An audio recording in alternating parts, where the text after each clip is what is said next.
Hello, નમસ્કાર, welcome વિદ્યાર્થી મિત્રો.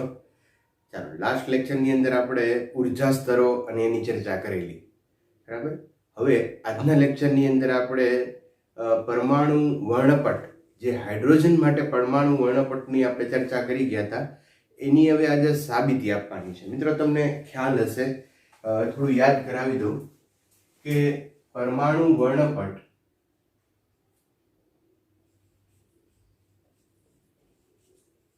વર્ણપટની અંદર આ શ્રેણીઓ હતી: લાયમન, બામર, પાશન, બ્રેકેટ અને ફંડ.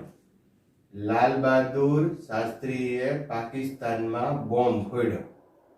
લાલ બહાદુર શાસ્ત્રીએ પાકિસ્તાનમાં બોમ્બ ફોડ્યો. ક્રમમાં યાદ આમ રાખી દેવાની. લાલ બહાદુર શાસ્ત્રીએ પાકિસ્તાનમાં બોમ્બ ફોડ્યો. એટલે આપણને મજા આવે. લા બા પા બ્રે ફ, બરાબર. એટલે કે લાયમન, બામર, પ્રાશન, બ્રેકેટ અને ફન. તો આ વર્ણપટ શ્રેણીઓ છે એ આપણે ભણ્યા, અને આનું એક ફોર્મ્યુલા ભણ્યા હતા, તમને યાદ હોય તો. 1/λ, હું અહીંયા નોટ કરું છું, 1/λ is equal to r 1/n I square minus 1/nf square.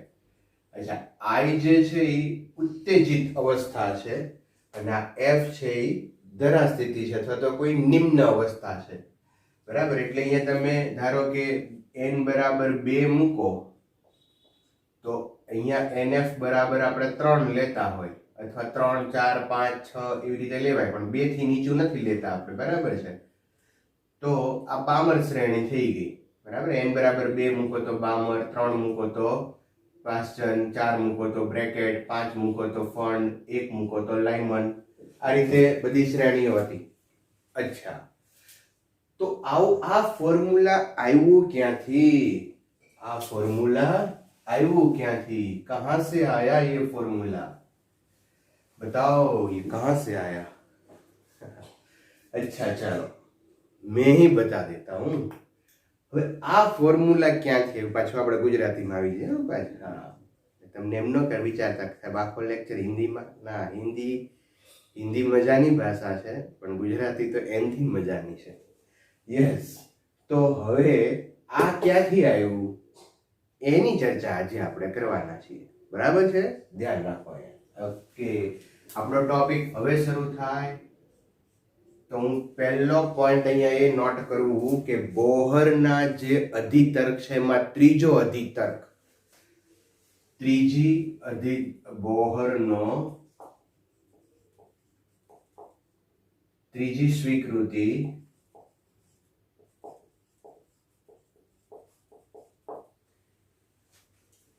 તમને બધાને યાદ હશે કે જ્યારે ઇલેક્ટ્રોન ઉર્જાનું ઉત્સર્જન ન કરતી હોય એવી અથવા તો ઊંચા ઉર્જા સ્તરમાંથી જ્યારે નીચા ઉર્જા સ્તરમાં સંક્રાંતિ કરે ત્યારે એ બંને ઉર્જા સ્તરના તફાવત જેટલી વિકિરણ ઉર્જાનું ઉત્સર્જન અથવા તો ફોટોનનું ઉત્સર્જન કરે છે, બરાબર છે.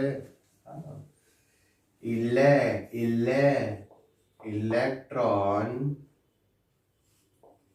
ઊંચા ઉર્જા સ્તર, that is Ni લઈએ આપણે. ઊંચા ઉર્જા સ્તર Ni માંથી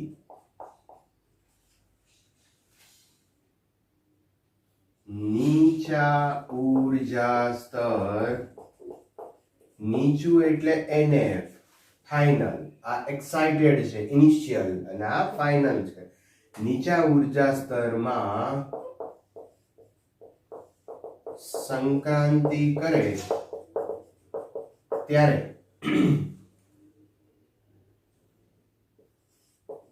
ઉર્જા સ્તરના તફાવત જેટલી ઉર્જાનું ઉત્સર્જન કરે છે, હા કે ના? હા, યસ. તો ઊંચા ઉર્જા સ્તરમાંથી નીચા ઉર્જા સ્તરમાં સંક્રાંતિ થઈ એટલે આટલી ઉર્જા h ન્યુ, અને શું બોલાય? h ન્યુ ઉર્જાનું ઉત્સર્જન કરે. hf લખો તોય વાંધો નથી. h ન્યુ ઉર્જાનું ઉત્સર્જન કરે. અને આપણે કહેશું ઇક્વેશન નંબર 1. અચ્છા મિત્રો, હવે આપણે આગળના ટોપિકની અંદર એક ઉર્જાનું સૂત્ર તાર્યું હતું. હું અહીંયા પણ એ પણ લખું છું, ઉર્જાનું સૂત્ર. આ બધું અગાઉ યાદ રાખવા જેવું છે, રીડ કરવા જેવું છે. ઉર્જાનું સૂત્ર હતું -me⁴/8ε0² h² મલ્ટીપ્લાય z²/n². યાદ આવે છે ને? હા, આવું હતું, બરાબર ને? ઓકે. હવે આ ફોર્મ્યુલાની અંદર આપણે n ની વેલ્યુ અહીંયા ચેન્જ થશે. ei એટલે ઉત્તેજિત અવસ્થા. તમે જુઓ મિત્રો, તો me⁴/8ε0² h² અને z હાઇડ્રોજન માટે જતા હોય તો z = 1 લેવાય. યસ. તો આ બધી જ વસ્તુ કોન્સ્ટન્ટ રહેશે. ચેન્જ ક્યાં થશે? માત્ર n ની અંદર. કયા સ્તરમાંથી આવે છે? તો કે ઊંચા ઉર્જા સ્તરમાંથી. ક્યાં જાય છે? નીચા ઉર્જા સ્તરમાં. અચ્છા, તો અહીંયા હું n ની જગ્યાએ એક વખત ni મૂકીશ અને એક વખત nf મૂકીશ. બરાબર? i વાળું છે ત્યાં ni મૂકશું, f વાળું છે ત્યાં nf મૂકશું. સિમ્પલ. અને બાકીનું બધું જ જે છે એ કોમન લઈ લેશું. તો કોમન લઈએ પહેલા અહીંયા બેની આ એનર્જીની વેલ્યુ અહીંયા મૂકો, પણ એની અંદરથી આટલું ટર્મ્સ છે એ કોમન નીકળશે. me⁴/8ε0² અને કૌંસની અંદર i છે તો અહીંયા પહેલા i મૂકશું, પણ i વાળું પદ કેવું આવશે? માઇનસ આવશે. બરાબર? પછી આ માઇનસ મૂકશો અને માઇનસ પછી f વાળું, તો અહીંયા માઇનસ માઇનસ પ્લસ થઈ જશે. એટલે f વાળું પદ પ્લસ થશે. એટલે હું પહેલા f વાળું પદ લખું છું nf² - ni². બરાબર છે? nf² - ni². અહીંયા મારે ભૂલ થઈ ગઈ. અહીંયા f આવશે અને અહીંયા i આવશે. બરાબર છે? ઓકે. nf² - ni².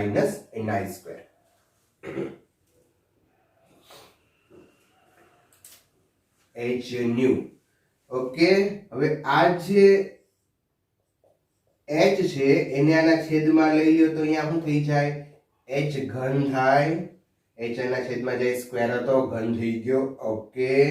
હવે આ v એ ન્યુ છે, આવૃત્તિ છે. આવૃત્તિને લેમ્ડા સાથે સંબંધ છે, તો આવૃત્તિ બરાબર c/λ મૂકી શકાય. બરાબર? આવૃત્તિની જગ્યાએ મૂકશું આપણે અહીંયા c/λ is equal to me⁴/8ε0h3 1/nf² - 1/ni². Okay. અચ્છા, ચાલો હવે આ c ને આના છેદમાં લઈ લઈએ. તો અહીંયા જ હું એક ફોર્મ્યુલા લખી દઉં. 1/λ is equal to me⁴/8ε0² h3 અને કૌંસની અંદર રહેશે 1/nf² - 1/ni². ઓકે. ચાલો હવે મજાનું શું થયું અહીંયા ખબર છે તમને? આ બધું જુઓ તમે, કોન્સ્ટન્ટ છે. m constant, e constant, epsilon, hc બધી જ વસ્તુ કોન્સ્ટન્ટ છે. અને આ બધા કોન્સ્ટન્ટની વેલ્યુ તમે મૂકો અને પછી એનું સાદરૂપ આપો, તો એ સાદરૂપનો જવાબ આવો આવે છે. કેવો? આવો. ઉભા હું લાલ પેનથી લખું, તમને ખબર પડે કેવો આવે છે. આવો આવે છે 1.097 × 10⁷. ઓહો, એ આનંદની અનુભૂતિ થઈ અહીંયા. આવો જવાબ આવ્યો. આ તો કોણ છે? આ તો ભાઈ આપણો ઓલો રીડબર્ગ છે. કોણ છે? રીડબર્ગ અચળાંક થઈ ગયો આ. અચ્છા. ઓકે. તો 1/λ is equal to આના બરાબર શું કહીશું? r. અહીંયા આવે છે 1/nf² - 1/ni². તો જુઓ તો આના જેવું આવી ગયું. અચ્છા, હવે NF બરાબર શું વેલ્યુ લેવાય, NI બરાબર શું વેલ્યુ લેવાય, આવી બધી વસ્તુ આપણે શીખી ગયા છીએ. જો તમે અહીંયા NF બરાબર 1 લ્યો અને NI બરાબર 2 3 4 અપ ટુ ઇન્ફિનિટી સુધી જાઓ. અહીંયા તમે કેટલા લ્યો? 1 લ્યો એટલે 1 સ્ક્વેર થાય, માઇનસ અહીંયા NI ની વેલ્યુ કેટલી લેવાની? તો કે 2 થી ચાલુ કરવાનું, 1 થી નહીં લેવાનું, 1 અથવા 1 થી નીચું નહીં જવાનું, ન જોઈએ ને, બરાબર ને? તો આ જે શ્રેણી બને, અહીંયા તમે 1 મૂકો, અહીંયા પછી 2 3 4 એમ મૂકતા જાઓ, તો આ શ્રેણી જે બને એ શ્રેણી બીજી કોઈ નથી પણ મિત્રો એ શ્રેણી લાઇમન શ્રેણી છે. કઈ? લાઇમન શ્રેણી, બરાબર ને? અચ્છા, હવે NF બરાબર તમે 2 મૂકો અને NI બરાબર અહીંયા 2 મૂકો, તો NI બરાબર ક્યાંથી ચાલુ કરવું પડે? તો કે 3 થી 4 થી 5 એમ તમે ઇન્ફિનિટી સુધી જઈ શકો. તો આ શ્રેણી બીજી કોઈ નથી. અહીંયા 2 હોય તો કઈ શ્રેણી હોય? બીજી કોણ છે? બીજી કોણ છે? બામર શ્રેણી છે મિત્રો. ત્રીજું, આ જ રીતે આવું આગળ હલાવતા આવડે તમને.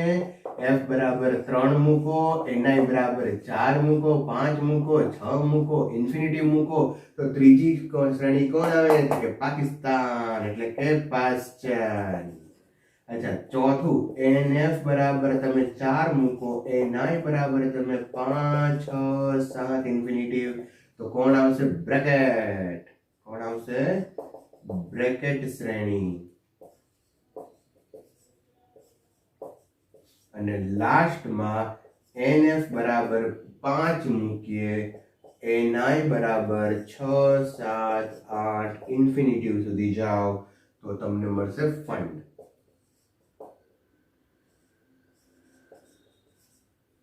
સમજ્યા? તો નવું તો કઈ કર્યું નથી આમાં, પણ જે વર્ણપટ શ્રેણીની અંદર મેં તમને એવું કીધું હતું કે આ તમે યાદ રાખજો, અનુભવિક રીતે આપણે મેળવેલું છે અને પછી આપણે આની સાબિતી મેળવશું. તો તમને એવું ન થાય કે સાહેબ એવું સાબિતી મેળવી નહીં. મેં અહીંયા સાબિતી મેળવી દીધી. તો બોહરનો કેટલામો અધિતર્ક હતો? આ ત્રીજો અધિતર્ક, અને ત્રીજા અધિતર્ક ઉપરથી આપણે એની સાબિતી મેળવી અને આ કામ કર્યું. બરાબર છે? આ નોટ કરી લ્યો. હવે એક નાની એમથી એક ફિગર તમારી ટેક્સ્ટ બુકમાં આપી છે, આને લઈને, બરાબર? તો એ ફિગરની થોડીક સમજૂતી મેળવીએ અને પછી એક લાસ્ટ ટોપિક તરફ જઈએ આપણે. ઓકે, જો અહીંયા એક મિત્રો મેં થોડીક વસ્તુ મૂકેલી છે, તમને આ સમજાવી દઉં કે અહીંયા આ n બરાબર 1 2 3 4 5 6 એમ ઇન્ફાઇનાઇટ ઉર્જા સ્તરો બતાવેલા છે. આપણને ખ્યાલ છે કે આ પહેલી છે એ ધરાસ્થિતિ કહેવાય, અને ધરાસ્થિતિ સિવાયની જે બધી અવસ્થાઓ છે એ ઉત્તેજિત અવસ્થામાં ગણાય. અચ્છા, ધરાસ્થિતિ માટે હાઇડ્રોજન પરમાણુ હોય તો એની ઉર્જા -13.6 છે, અહીંયા 3.4 1.5 0.85 આ બધા આંકડાઓ આપણે યાદ રાખવાના છે. હવે અહીંયા જો 0 ની ઉપર તમે જાઓ એટલે કે પરમાણુ છે એમાંથી ઇલેક્ટ્રોન મુક્ત થઈ ગયો છે અને પરમાણુ પોતે આયન થઈ ગયો, એટલે આયનીકૃત પરમાણુ એવો શબ્દ અહીંયા વાપર્યો છે. ઓકે, આપણે હવે અહીંયા શું કામ કરવાના છીએ સમજજો કે પહેલી જે છે કે લાઇમન શ્રેણી. તો લાઇમન શ્રેણી એટલે શું? તો કે n બરાબર 2 માંથી કોઈ ઇલેક્ટ્રોન n બરાબર 1 માં સંક્રાંતિ કરે, અથવા 3 માંથી 1 માં સંક્રાંતિ કરે, 4 માંથી 1 માં સંક્રાંતિ કરે. ટૂંકમાં ઉત્તેજિત અવસ્થા ગમે એ હોય ત્યાંથી જો એક ધરાસ્થિતિમાં સંક્રાંતિ થાય તો એ શ્રેણીને લાઇમન શ્રેણી કહેવાય. જો ધારો કે અહીંયા કોઈ ઇલેક્ટ્રોન છે 2 માં, અને 2 માંથી કોઈ ઇલેક્ટ્રોન અહીંયા 1 ની અંદર સંક્રાંતિ કરે છે, બરાબર? તો અહીંયા જે વિકિરણ ઉત્સર્જન થાય એ વિકિરણનું ઉત્સર્જન આપણે લાઇમન શ્રેણીના સૂત્રથી મેળવી શકીએ. અચ્છા, એ જ રીતે અહીંયા n બરાબર 3 માંથી કોઈ ઇલેક્ટ્રોન સંક્રાંતિ કરી અને 1 માં આવે છે, તો એ જે વિકિરણ ઉત્સર્જન થાય કઈ શ્રેણીમાં આવે? લાઇમન. ગમે ત્યાંથી આવે પણ 1 માં જો ફાઇનલ 1 માં એની સંક્રાંતિ થાય તો એ લાઇમન શ્રેણી. બરાબર. જો 4 માંથી આપણે એક બતાવીએ, 4 માંથી અહીંયા 1 માં આવે છે,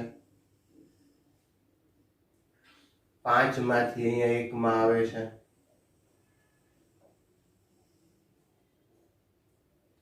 બરાબર. પછી એમ અહીંયા બધી ઉપરની જે ઘણી બધી તમે અહીંયા લાઈનો બતાવી શકો. ટૂંકમાં સમજો કે બધી 2 થી લઈને 2 માંથી 3 માંથી 4 માંથી અપ ટુ ઇન્ફિનિટિવ સુધી જો ઇલેક્ટ્રોન આ અવસ્થાઓમાંથી 2 થી લઈને ઇન્ફિનિટિવ અવસ્થાઓમાંથી n બરાબર 1 માં સંક્રાંતિ કરે તો એ શ્રેણીને કહેવાય લાઇમન શ્રેણી. સિમ્પલ. હવે તમને બીજું ખબર પડી જાય કે 3 માંથી જો 2 માં સંક્રાંતિ કરે, 4 માંથી 2 માં, 5 માંથી 2 માં સંક્રાંતિ થાય, બરાબર. ધારો કે અહીંયા આ 3 માંથી 2 માં સંક્રાંતિ થઈ, 4 માંથી 2 માં સંક્રાંતિ થઈ, 5 માંથી 2 માં સંક્રાંતિ થઈ, બરાબર. અહીંયા ધારો કે 6 હોય તો 6 માંથી 2 માં સંક્રાંતિ થઈ, તો આ શ્રેણી કઈ કહેવાય? Yes yes, very good, yes very good, બામર શ્રેણી. કારણ કે બધા ક્યાં પડ્યા? 2 માં. 2 માં પડે તો બામર, 3 માં પડે તો પાષાણ. તો આવી રીતે અહીંયા ધારો કે 4 માંથી 1 3 માં આવે છે, 5 માંથી 3 માં આવે છે, અહીંયા 6 માંથી 3 માં આવે છે, તો આ શ્રેણી કઈ થઈ ગઈ?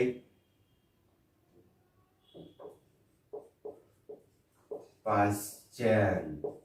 ઓકે.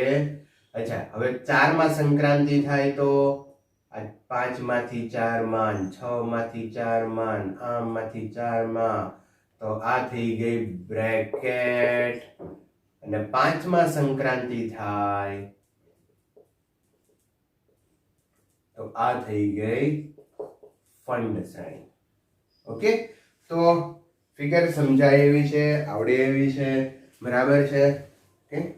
તો આ રીતે તમે આ ફિગર છે એને જોઈ શકો, સમજી શકો, બરાબર. હવે આગળ એક બોહરના બીજા અધિતર્કને આપણે ધ્યાનમાં લેવાનો છે, એની થોડીક ચર્ચા કરીએ. અચ્છા મિત્રો, આ જે ટોપિક આપણો છે હાઇડ્રોજન પરમાણુના રેખીય વર્ણપટ, એની અંદર 2 શબ્દ છે, હું ક્લિયર કરી દઉં. એક છે ઉત્સર્જન વર્ણપટ અથવા તો રેખાઓ. તો સિમ્પલ, ઊંચા ઉર્જા સ્તરમાંથી જ્યારે ઇલેક્ટ્રોન સંક્રાંતિ કરી અને નીચા ઉર્જા સ્તરમાં આવે ત્યારે જે વિકિરણનું ઉત્સર્જન કરે અને એને કારણે જે રેખાઓ વર્ણપટ મળે આપણને, એને ઉત્સર્જન વર્ણપટ કે રેખાઓ કહેવાય. સિમ્પલ. ઊંચા ઉર્જા સ્તરમાંથી નીચા ઉર્જા સ્તરમાં આવે ત્યારે જે રેખાનું ઉત્સર્જન કરે એને આપણે કહીશું ઉત્સર્જન રેખાઓ અથવા તો ઉત્સર્જન વર્ણપટ. આ તો સિમ્પલ છે યાર, તો અમને ખબર હતી. યસ, આ તો ખબર જ હોય. બટ હવે હું વાત કરું છું બીજી, શોષણ વર્ણપટ અથવા તો રેખાઓ. અચ્છા, હવે શું થાય સમજો મિત્રો. હવે ખાસ સમજો કે અહીંયા ધારો કે કોઈ ઇલેક્ટ્રોન ધરા સ્થિતિમાં છે અને એ ઇલેક્ટ્રોન કોઈ વિકિરણનું શોષણ કરી અને પછી ઉત્તેજિત અવસ્થામાં જાય છે. હવે કેટલા ઉર્જાનું વિકિરણનું શોષણ કરશે? તો કે આ બેના તફાવતો એટલી જ કરે. એની સિવાય ધારો કે આ બેનો તફાવત 10 ઇલેક્ટ્રોન વોલ્ટ છે અને અહીંયા 11 ઇલેક્ટ્રોન વોલ્ટ વાળું આવ્યું તો એનું શોષણ કરશે નહીં. અચ્છા, બીજું ધારો કે 10 વાળું આવ્યું તો એ 10 નું શોષણ કરે. ધારો કે 9 વાળું આવ્યું તો 9 નું શોષણ નહીં કરે. આનું શોષણ થશે, આ બેનું શોષણ થશે નહીં. કારણ કે આ લાક્ષણિકતા છે પરમાણુની, આ તત્વની લાક્ષણિકતા છે કે એને જરૂર હોય એટલી જ ઉર્જાનું શોષણ કરીને ઉત્તેજિત અવસ્થામાં જશે. વધારે કે ઓછી ઉર્જા લેશે નહીં. બહુ પ્રામાણિક છે એ લોકો, જરૂર હોય એટલી જ વાપરે, બાકીનું વાપરતા જ નથી. ઓકે. તો હવે આ વિકિરણનું શોષણ કરી લેશે, બરાબર. હવે સમજો કે જો અહીંયા કોઈ એક ડિસ્ચાર્જ ટ્યુબ હોય, એ ડિસ્ચાર્જ ટ્યુબની અંદર આવો કોઈ એક તત્વ ભરી દીધું છે, એટલે કે ગેસ ભરી દીધો છે અને આના ઉપર સતત વિકિરણ આપાત કરવાના છે. સતત એટલે એક ધારા એમ નહીં, સતત એટલે બધી જ તરંગ લંબાઈ વાળા વિકિરણો. સમજો મિત્રો, સતત તરંગ લંબાઈ એટલે શું? બધી જ તરંગ લંબાઈ બરાબર.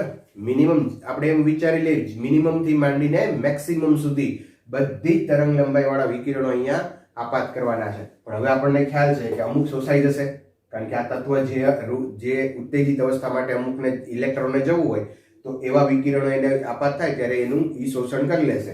તો હવે તમે અહીંયા વર્ણપટ લ્યો તો એ વર્ણપટની અંદર ધારો કે આનું શોષણ થઈ ગયું, આનું શોષણ થઈ ગયું, તો આ વિકિરણ અહીંયા હશે નહીં. બરાબર. અહીંયા શું હશે તો કે કાળી રેખા. શું હોય અહીંયા?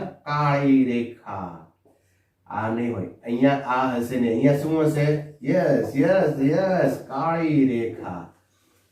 બરાબર. તો આ જે વર્ણપટ તમને મળ્યો ને એને શોષણ વર્ણપટ કહેવાય, કારણ કે અહીંયા જે તત્વ હતા એને અનુરૂપ વિકિરણનું અહીંયા શોષણ થઈ ગયું અને પછી તમે જે વર્ણપટ લીધો એને શોષણ વર્ણપટ કહેવાય. અચ્છા, આ બધાનો ફાયદો શું થાય? તો સૂર્ય છે, પછી બીજા કોઈ ગ્રહો છે, કોઈ દૂરની જગ્યા છે, ત્યાંથી જે વિકિરણો આવે છે એનો જો આપણે વર્ણપટ લઈએ અને એ વર્ણપટની અંદર ધારો કે સૂર્યની જ વાત કરીએ આપણે, તો સૂર્યનો આપણે વર્ણપટ લઈએ, એમાંથી જે કિરણો આવે છે એમાંથી જો તમને અહીંયા કોઈ એબ્સન્ટ દેખાય, કોઈ તરંગ લંબાઈ એબ્સન્ટ દેખાડી, તો એ તરંગ લંબાઈને અનુરૂપ તત્વ ત્યાં હાજર હશે તો એનું શોષણ થઈ ગયું છે ને. સમજો છો હું શું કહેવા માંગુ છું? સૂર્યનો રેખાઓનો વર્ણપટ આપણે લઈએ અને વર્ણપટમાં કોઈ તરંગ લંબાઈ ગેરહાજર દેખાડી. બરાબર. અહીંયા ધારો કે આની હું તરંગ લંબાઈ લઉં 5000 એંગસ્ટ્રોમ છે, એ 5000 એંગસ્ટ્રોમ અહીંયા સતત આપણે આપાત કર્યું છે, તો 5000 અહીંયા નથી આવી, એટલે કાળી રેખા આવી. તો 5000 ને અનુરૂપ 5000 નું તરંગ રૂપ જે તરંગ લંબાઈ છે અનુરૂપ તરંગ જે છે એનું અહીંયા શું થઈ ગયું છે? શોષણ થઈ ગયું છે. શું કામ શોષણ થયું? કારણ કે એને અનુરૂપ તત્વ હતું એટલે શોષણ થયું. તો સૂર્યમાંથી આવતા જે પ્રકાશનો વર્ણપટ લઈએ અને એ વર્ણપટની અંદર અમુક તરંગ લંબાઈ જો ગેરહાજર જોવા મળે તો આપણે એવું કહી શકીએ કે સૂર્યની અંદર આ તત્વો છે એ હાજર છે. તો કોઈ જુદા જુદા ગ્રહો ઉપર એની અંદર કયા ગેસ છે, કયા તત્વો ત્યાં હાજર છે એ પૃથ્વી ઉપર બેઠા બેઠા આવી શોષણ વર્ણપટની રેખાઓથી આપણે જાણી શકીએ. Okay, yes. હવે આપણે આગળ એક નવા મુદ્દા તરફ જઈએ. ચાલો, નેક્સ્ટ ટોપિક આપણે લઈએ બોહરની ક્વોન્ટમીકરણ. ક્વોન્ટમીકરણ એટલે નિશ્ચિત. ક્વોન્ટમનો અર્થ શું થાય? નિશ્ચિત. ક્વોન્ટમીકરણની બીજી સ્વીકૃતિ કઈ છે ખબર છે? કે કોઈ કક્ષાની અંદર ઇલેક્ટ્રોન જ્યારે ભ્રમણ કરતો હોય ત્યારે એનું કોણીય વેગમાન h/2π ના પૂર્ણ ગુણાંકમાં હોય છે. તો આ નિશ્ચિત થયું, એનું કોણીય વેગમાન છે નિશ્ચિત થયું. એની બીજી સ્વીકૃતિ ની ડી બ્રોગલી સમજૂતી. અહીંયા એક આપણે વાત કરીએ કે બોહરની જે બીજી સ્વીકૃતિ છે એ પહેલા હું તમને અહીંયા કહી દઉં કે ઇલેક્ટ્રોન જે કક્ષામાં કોઈ બી કક્ષામાં ભ્રમણ કરતા હોય તો એનું કોણીય વેગમાન છે એ h/2π ના પૂર્ણ ગુણાંકમાં હોય. આવું બોહરે કીધું. ઇલેક્ટ્રોનનું કોણીય વેગમાન h/2π ના પૂર્ણ ગુણાંકમાં હોય છે અથવા તો L = NH/2π હોય છે. અને આ ક્વોન્ટાઇઝેશન થયું કે અહીંયા એનું કોણીય વેગમાન અચળ કેમ રહી શકે? પ્રશ્ન એવો થાય કેમ અચળ? કારણ કે તમને તેવું નહીં થાય કે રહેતું હોય તો રહેતું હોય, એમાં આપણને શું વાંધો છે? બટ 11th ની અંદર તમે કોણીય વેગમાનનું હું થોડીક અહીંયા સમજૂતી 11th ની હવે આપણે લેવી પડશે. તો એક સમજૂતી અહીંયા લઈએ. કોણીય વેગમાનનું જે ફોર્મ્યુલા છે L = mvr. બરાબર. જ્યારે કોઈ કણ વર્તુળાકાર માર્ગે ભ્રમણ કરતો હોય ત્યારે એનું જે વેગમાન છે ને એ વેગમાન આ p છે, તો વેગમાન છે એ સતત બદલાતું હોય અને આ જો સતત બદલાતું હોય તો કોણીય વેગમાન પણ બદલાતું હોવું જોઈએ. કોણીય વેગમાન પણ બદલાતું હોવું જોઈએ. આ વર્ષોથી માનતા આવ્યા હતા કે આવું હોવું જોઈએ, પણ બોહરે શું કીધું કે ભાઈ એનું કોણીય વેગમાન તો અચળ છે. કોણીય વેગમાન તો અચળ છે. એટલે હવે પ્રશ્ન થાય ને ભાઈ,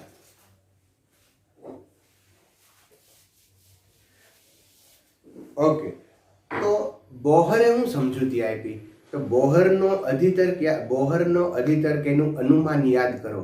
તો બોહરે બહુ જ ઇમ્પોર્ટન્ટ વાત કરી હતી કે જો વિકિરણને બે સ્વભાવ હોય તો દ્રવ્ય એટલે કોણ? ઇલેક્ટ્રોન. એને પણ બે પ્રકૃતિ હોવી જોઈએ. ઇલેક્ટ્રોન છે એ અમુક સંજોગોમાં કણ તરીકે વર્તતો હોય તો અમુક સંજોગોમાં એ તરંગ તરીકે પણ વર્તતો હોવો જોઈએ.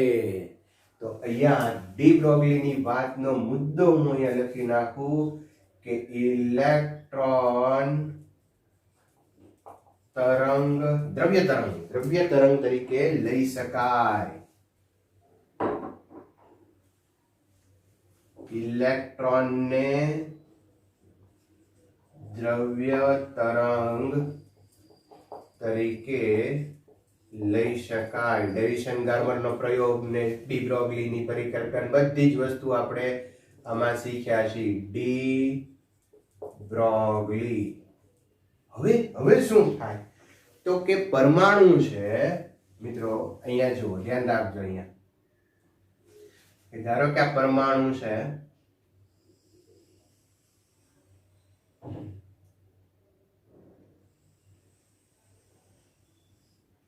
હવે આ પરમાણુની ત્રિજ્યા r ને એનું આ ન્યુક્લિયસ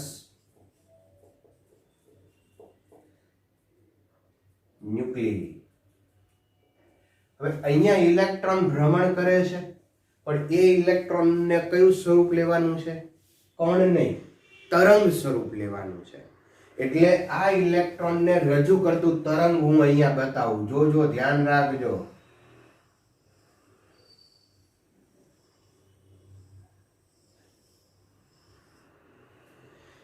તો આ ઇલેક્ટ્રોનને રજૂ કરતું અહીંયા મેં તરંગ બતાવ્યું. હવે મિત્રો એક બહુ મહત્વની વાત અહીંયા કરી દઉં કે જ્યાંથી શરૂ કર્યું ને ત્યાં આપણે પૂરું કરવું પડે. કેમ? એવું ન કરો. જો એવું ન કરો તો શું થાય? એટલે તમને ખબર પડી જશે કે એવું નહીં કરવાનું. ધારો કે મેં અહીંયા પૂરું ન કર્યું અને અહીંયા આ રીતે આવ્યું, તો આ પોઈન્ટ પાસે ઇલેક્ટ્રોન હોવાની સંભાવના આ તરંગ મુજબ એમ કહે છે કે મેક્સિમમ છે, અને આ તરંગ એમ કહે છે કે મિનિમમ છે. આ તરંગ એમ કહે છે કે મેક્સિમમ છે અને આ તરંગ એમ કહે છે કે મિનિમમ છે, કારણ કે અહીંયા એનું કંપ વિસ્તાર સ્થાનાંતર 0 છે, નાનો કંપ વિસ્તાર છે, અહીંયા મહત્તમ છે. તો એક જ બિંદુ પાસે કણની સંભાવના 2 થાય, જે કોઈ દિવસ પોસિબલ નથી. એક પોઈન્ટ પાસે સંભાવના એક જ હોય. તમે રૂપિયાનો સિક્કો ઉડાડો તો કાં તો કાટ પડે અથવા તો છાપ જ પડે. ઘણા એવું વિચારશે સાહેબ ઊભો રહે તો એ તમારે જ રહે, અપવાદ હોય એને ઊભો રહે, બાકી કાટ કે છાપ બેમાંથી એક જ પડે. બરાબર? તો એક જ સંભાવના હોય, બેમાંથી એક જ સંભાવના હોય અહીંયા.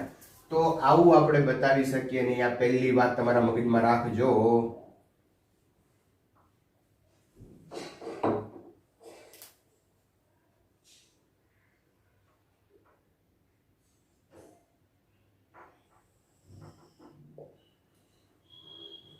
આમ નહીં આવે.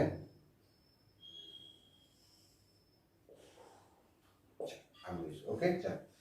હવે આ પહેલી વસ્તુ ક્લિયર કે જ્યાંથી શરૂ કર્યું ત્યાંથી જ આવશે. હવે બીજું પાછું એક થોડુંક 11મા ધોરણની અંદર આપણે જઈએ તો મિત્રો 11માં એક આપણે હું અહીંયા થોડીક ચર્ચા કરું એની કે સ્થિત તરંગો શીખી ગયા.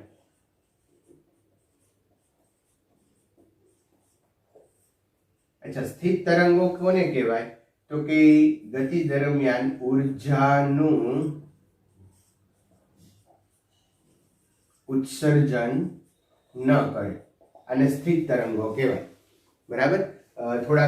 થોડું તમને યાદ કરાવી દઉં કે ધારો કે અહીંયા કોઈ દ્રઢ આધાર છે અને એની સાથે એક દોરી બાંધેલી છે, અને આ દોરીની અંદર જો આપણે વિક્ષોભ ઉત્પન્ન કરીએ તો એની અંદર એક તરંગ ઉત્પન્ન થાય, અને એ તરંગ જે છે એ અહીંયા હું આ રીતે બતાવું. અચ્છા, એ આપણને ખ્યાલ છે ને, આવું આપણે બહુ શીખી ગયા છીએ બહુ વ્યવસ્થિત રીતે કે આ બિંદુ પાસે અને આ બિંદુ પાસે એના સ્થાનાંતરના મૂલ્યો કેટલા હોવા જોઈએ? 0, કારણ કે દ્રઢ છે, બાંધેલા છે. એટલે તમે જો અહીંથી શરૂ કરો કોઈ તરંગ, તો આ તરંગ અહીંથી ભટકાઈને પાછું આવશે અને ભટકાઈને પાછું આવે, પણ મિત્રો એનું અહીંયા ને અહીંયા એનું સ્થાનાંતર કેટલું થવું જોઈએ? 0 થવું જોઈએ, બરાબર?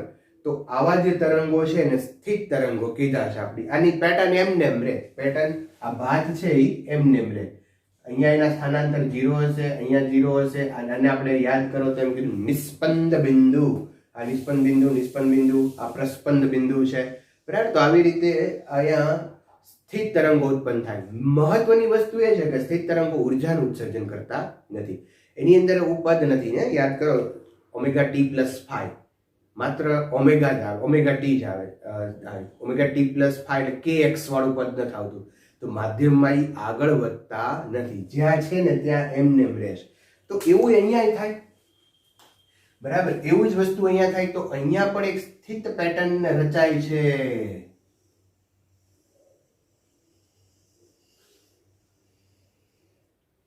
બરાબર? આવી એક સ્થિત પેટર્ન પરમાણુ, અત્યાર સુધી તમે એવું ગણ્યા ને પરમાણુની આજુબાજુ ઇલેક્ટ્રોન ભ્રમણ કરતા હોય, પણ એ ઇલેક્ટ્રોન તરંગ સ્વરૂપે ભ્રમણ કરતા હોય છે. અને એની આવી રીતની કોઈ એક સ્થિત તરંગની પેટર્ન હોય છે. સ્થિત તરંગની પેટર્નમાં તમે અહીંયા વિચારો તો અહીંયા આ જે આખું વર્તુળ બન્યું જેની ત્રિજ્યા r છે, એ r ત્રિજ્યાની અંદર પૂર્ણ તરંગો જશે. કેવી રીતે? અહીંયા તમે જુઓ ને તો અહીંયા આ એક ગાળો થયો, આ બે ગાળા થયા, પણ આવી રીતે કોઈ અઢી ગાળા ન બનાવી શકો તમે. કારણ એની એક શરત શું છે કે ભાઈ અહીંયા ને અહીંયા તમારે આવી જવાનું, યા તો સ્થાનાંતર 0 જ રાખવાના, બરાબર? તમે અહીંયા આમાં બનાવો, બરાબર? સોરી,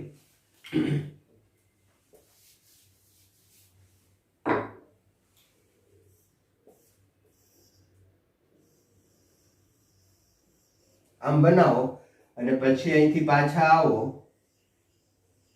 તો 1 2 3 4 5 અને 6 ગાળા થયા, બરાબર? તો આવી રીતે તમે એક ગાળો, બે ગાળા, 6 ગાળા, એમ 1000 ગાળા. પણ તમને એમ કહું કે અઢી ગાળા બનાવો તો અઢી ગાળા બને નહીં. અઢી ગાળા તો આમ બને, અહીંયા ધારો કે આ 1, આ 2 અને પછી આમ હોવું જોઈએ. તો આવી રીતે કઈ થાય? તો આમ તો થશે નહીં, કારણ કે આ પોઈન્ટ પાસે તો સ્થાનાંતર કેટલું હોવું જોઈએ? 0 જ હોવું જોઈએ. એટલે અહીંયા મિત્રો આ પોસિબલ નથી. એમ અહીંયા તમે જુઓ ને તો મેં જ્યાંથી શરૂ કર્યું છે ત્યાં હું પૂરું કરીશ ને તો તરંગ લંબાઈ ખબર છે ને? તરંગ લંબાઈ એટલે બે ગર્ત અને બે શૃંગ વચ્ચેનું જે અંતર છે એને આપણે તરંગ લંબાઈ કહીએ. આ તરંગ લંબાઈ, અથવા તો આ એક આખું તરંગ લંબાઈ થયું. બે બિંદુઓ વચ્ચેનો કણા તફાવત 2π હોય તેને તરંગ લંબાઈ કહેવાય, બરાબર? આ બે આમ લ્યો તોય થઈ ગયું, બે શૃંગ લ્યો તોય થાય, બરાબર? અચ્છા, તો અહીંયા જુઓ કે અહીંથી હું એક તરંગ શરૂ કરું તો આ એક અહીંયા પૂરું થયું, આ એક તરંગ, પછી અહીંયાથી આ બીજું તરંગ, અહીંયાથી આ ત્રીજું તરંગ, અહીંયાથી આ ચોથું તરંગ, અહીંયાથી આ પાંચમું તરંગ. તમારે દોરી જોજો તમે પણ વર્તુળ રાખીને કે અહીંયા જે તરંગ લંબાઈ છે એ પણ પૂર્ણ ગુણાંકમાં જ આવશે. એક આખું તરંગ આવે, બે તરંગ આવે, 5 તરંગ, 25 તરંગ, 50 તરંગ, પણ ક્યારેય કોઈ અપૂર્ણાંકમાં તરંગ લંબાઈ આવશે નહીં. તો આખા વર્તુળ ઉપર તરંગ લંબાઈ છે પૂર્ણ ગુણાંકમાં હશે. એટલે હું આમ લખી શકું મિત્રો, 2πr = n લેમ્બડા. 2πr એટલે આનો પરિઘ, અને એ પરિઘ ઉપર કેટલી સંખ્યાના તરંગો હશે? પૂર્ણ સંખ્યાના તરંગ લંબાઈ હશે. તરંગ સંખ્યા અથવા તો તરંગ સંખ્યા હશે, એના પણ લેમ્બડા એટલે સંખ્યા મળે. કેટલા તરંગો હશે? તો કે પૂર્ણ સંખ્યામાં જ હશે, n લેમ્બડા હશે. અચ્છા, સમજ્યા? તો આ બહુ મહત્વની વાત મેં અહીંયા લીધી છે. અચ્છા, તો લેમ્બડા = 2πr/n. લેમ્બડાની વેલ્યુ ડી બ્રોગલી લાવો. હવે મેદાનમાં આવ્યો ડી બ્રોગલી. લેમ્બડા બરાબર શું લખાય? તો કે h/mv = 2πr/n. હવે અહીંયા h/2π કરીએ. h/2π = આ n ને આ બાજુ લઈ લો તો આ mv આ બાજુ જશે, mvr. અચ્છા મિત્રો, mvr બરાબર શું થાય? કોણીય વેગમાન l. તો l = nh/2π. આવી ગયું જો, અહીંયા થઈ ગયું સાબિત. તો પહેલી વાત, અચ્છા આનો ફાયદો શું થયો? પહેલી વાત એ છે કે અહીંયા ઇલેક્ટ્રોનનું કોણીય વેગમાન nh/2π છે, એ આપણને ખબર પડી ગઈ. કે એનું કોણીય વેગમાન અચળ હોય છે. અચ્છા, આ સાબિત કર્યું, પણ એ સાબિતીને અંતે આપણે એવી વસ્તુ એક ધારણા ઉપર આવી ગયા કે જ્યારે ઇલેક્ટ્રોન કોઈ ન્યુક્લિયસની આજુબાજુ કક્ષામાં ભ્રમણ કરતો હોય ત્યારે કયા સ્વરૂપે હોય છે? દ્રવ્ય તરંગ સ્વરૂપે. ત્યારે ક્વોન્ટમ ફિઝિક્સનો કોન્સેપ્ટ લેવો પડે છે અને દ્રવ્ય તરંગ સ્વરૂપે હોય છે અને એનું કોણીય વેગમાન અચળ છે. આવું 10 વર્ષ પછી ડી બ્રોગલીએ સાબિત કર્યું. અચ્છા, કઈ વાંધો નથી. બોહરના અધિતર્કો એટલા મહાન હતા કે સાબિતી પછી મળી છે, પણ એ પહેલા અહીંયા બોહરે અધિતર્ક આપી દીધા. બરાબર. તો મિત્રો આટલી ચર્ચા અહીંયા થઈ. હવે થોડીક બોહરની મહાનતા તો છે, પણ થોડીક એની ખામીઓ પણ છે. તો એ બોહરની ખામીની ચર્ચા આપણે નેક્સ્ટ લેક્ચરમાં કરશું. તબ તક કે લીએ આવજો. Thank you. Take care.